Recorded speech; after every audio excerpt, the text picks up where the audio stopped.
What's up, guys? Danny here from geeksofdoom.com and Geeks of Doom on YouTube, and we're back with our MCU rewatch, and we're up to Ant-Man, the finale of Phase 2 of the MCU. A weird choice, considering they built up Phase 1 around getting to the Avengers. Phase 2, penultimate movie, is Avengers Age of Ultron, and that sets up the big finale, which is the, I guess, irony there, tiniest MCU movie ever made with Ant-Man. This movie was directed by Peyton Reed back in 2015. He kind of infamously took over for Edgar Wright, who wanted to do this movie, wrote a draft, and then left the project due to creative differences. His name is still attached as a writer, but Adam McKay and Joe Cornish would finish off the script. And here's the thing with Ant-Man. I don't think anyone is going to say and is going to plead with you that Ant-Man is the best MCU movie. But Ant-Man, its charm is that it doesn't feel like an MCU movie. And I think that is the best thing I could say about it in a weird way. This is its own unique little film. Again, pardon the tiny jokes. Movie stars Michael Douglas as Hank Pym. In the comics, Hank Pym is Ant-Man. Here, he has developed the technology. He was the original Ant-Man, but he's going to pass that technology, his shrinking suit, along to Scott Lang, played, of course, by Paul Rudd, the ageless wonder. The man is, I believe, 50 years old now, and there must be a rotting portrait of him in an attic somewhere, because he does not age. It is ridiculous how Paul Rudd does not age. We get Scott at the beginning of this film is a reformed thief working in Baskin-Robbins, but he gets pulled in for one more job thanks to the super complex storytelling of his buddy Michael Pena. And Michael Pena in this movie, and you'll see him again in Ant-Man and the Wasp, his character and his rambling storytelling are so funny, and his chemistry with Paul Rudd and their whole team, along with T.I. And David Dasmalkian, who just did a phenomenal job hosting the Fangoria Chainsaw Awards, by the way.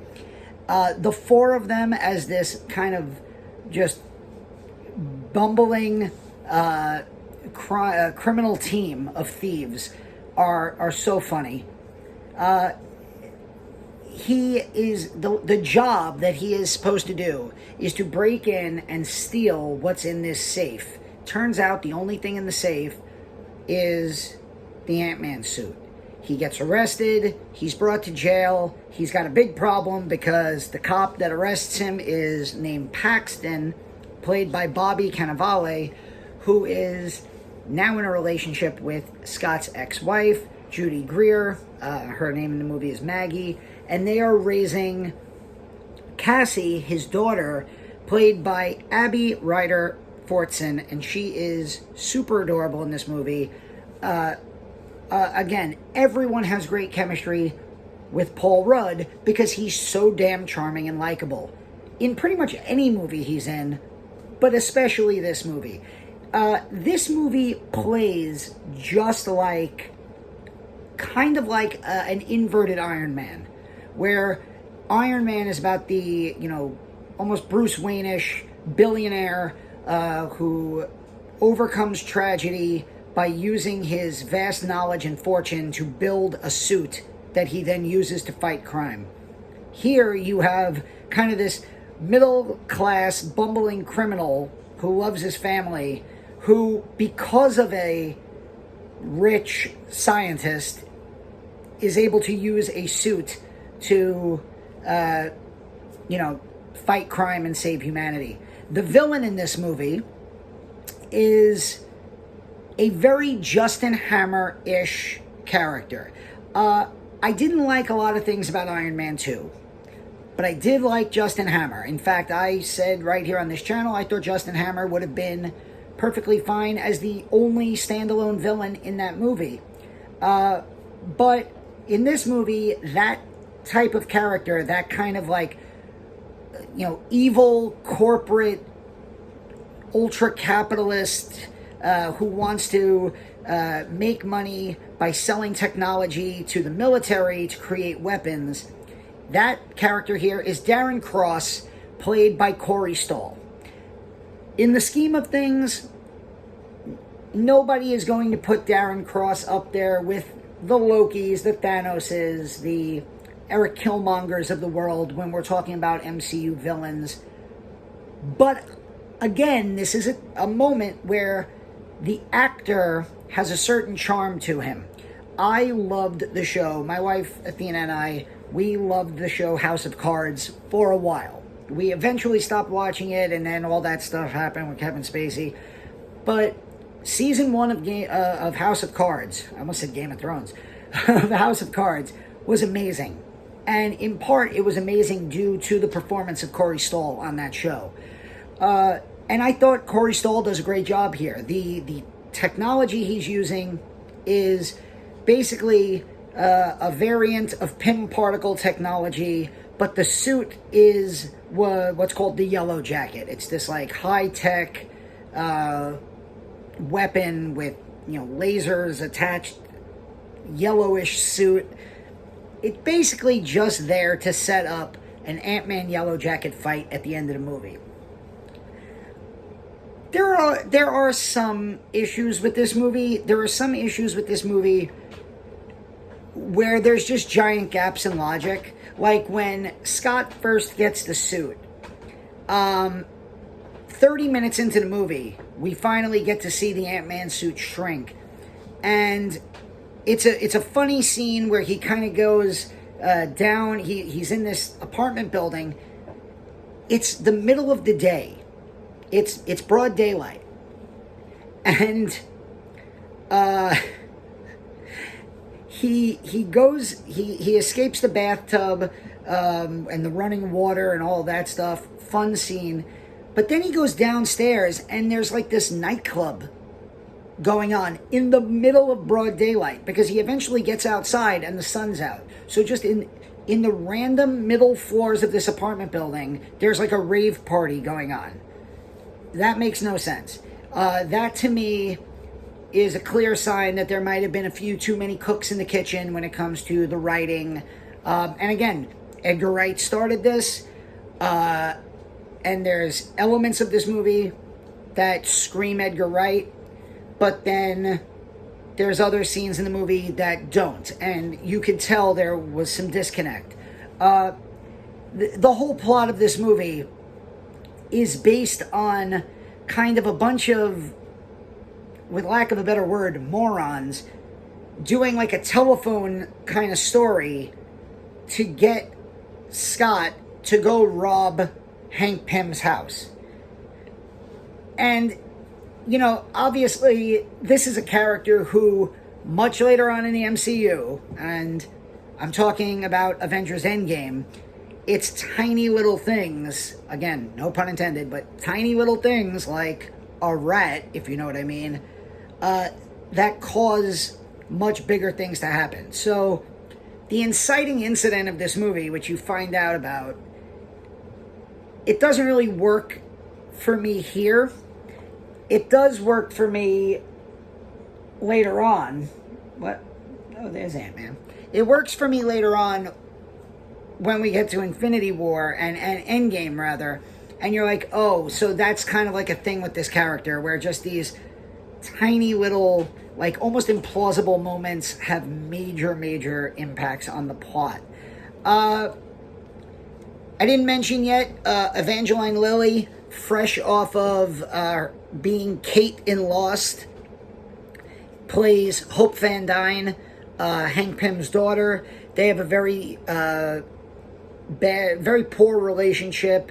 She actually works for Darren Cross, but she's also kind of double agenting for her father because she and Hank don't want Cross to be able to use the Pym particle technology, the shrinking technology, to make military-grade weapons.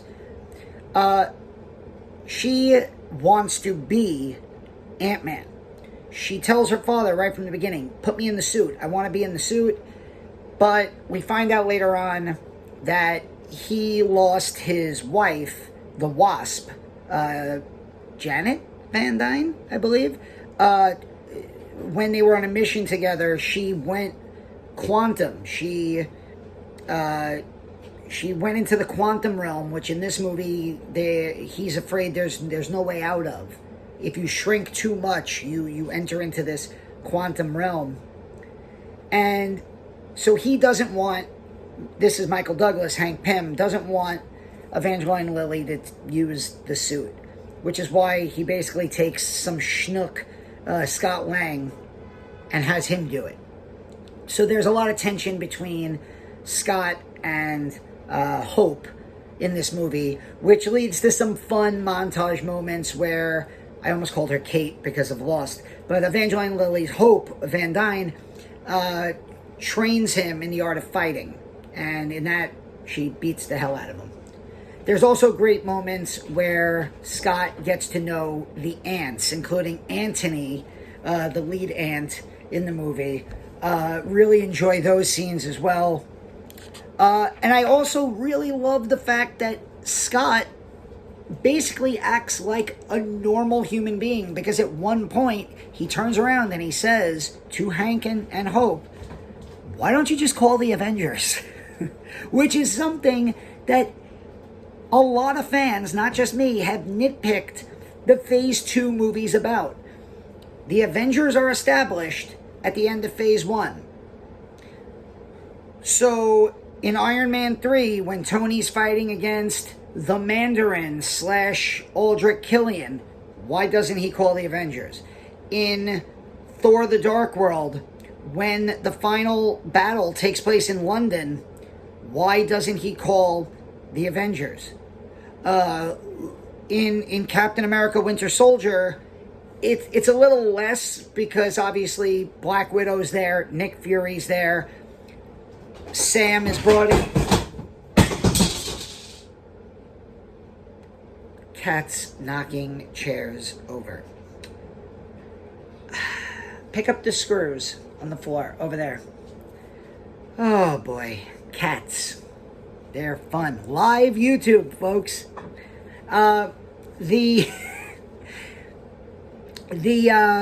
In Captain America Winter Soldier, obviously, there's a few characters there. Speaking of Sam and Falcon, there's a great moment where, in order to pull off the mission at the end of the movie, Scott has to steal something for Hank out of the Avengers base. He has a quick fight with Falcon, which is super fun. And that obviously is going to come back later in the next film in the MCU, the beginning of Phase 3, which is Captain America Civil War. They're going to fight on the same side in that Civil War battle. And then there's just a lot of other fun scenes, like the tank keychain that Hank Pym has, that of course is actually a real tank shrunk down. And then the final battle between Darren Cross, who's now in the Yellowjacket costume, versus Ant-Man, takes place not in this, the last movie we saw was Avengers Age of Ultron, where Ultron has a city lifted up to throw at the world like a comet, and an entire city is being destroyed. No, the final battle in Ant-Man takes place not in a city, but on a little girl's Thomas the Tank Engine train table. And in her bedroom. And it is absolutely fantastic. We get a giant ant. We get an amazing scene where Thomas the Tank Engine gets blown up, made giant size. We get the super fun scene where Yellowjackets about to be hit by a train, and he's like, ah, and then the camera pans back, and it just looks like a train from a kid's train table fell over. This movie is a ton of fun.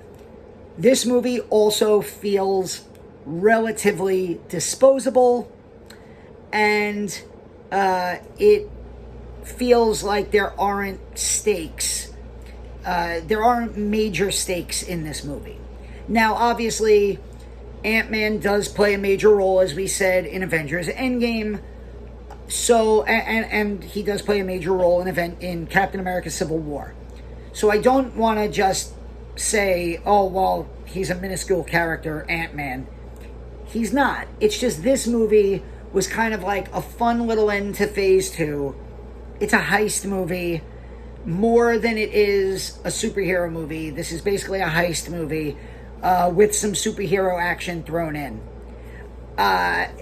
We get the post-credit scene here reveals that Hope does have a new suit, the Wasp suit, which will set up Ant-Man and the Wasp later on. And that's it. That's Ant-Man. It's kind of, I don't want to call it a throwaway MCU movie because it's a lot of fun and Paul Rudd is just oozing with charm and charisma. But it, after the second Avengers movie and before Captain America Civil War, which in many ways is actually an Avengers movie, Ant-Man just kind of feels like that weird odd man out of all of the MCU so far. Not a bad movie by any stretch, a super fun movie, just kind of minuscule in the world of the MCU. That time, pun totally intended. So that's it for Ant-Man. I'll be back on Geeks of Doom's YouTube channel with a review of Captain America Civil War, one of my favorite movies ever made, let alone in the MCU. The introduction of Black Panther, so we'll talk a little bit about that. And we are onward to Phase 3. Black Widow comes out in July, and we'll keep counting down. And also, if you have not seen that Marvel Studios trailer for going back to the movies and setting up Phase 4, the lineup from Black Widow to Shang-Chi to all the other movies that are going to be coming out, Eternals, Marvels, ending with Fantastic Four, Black Panther, Wakanda Forever. Suffice to say, I teared up a lot. I cried a lot while watching that. I want to go back to the movies. I have still, since the theaters by me have opened, I still haven't gone back. There hasn't been a movie I've really been dying to go see. But Black Widow this summer, can't wait. So stay tuned for reviews of that and the rest of the MCU as we finish our MCU rewatch, and we'll talk soon.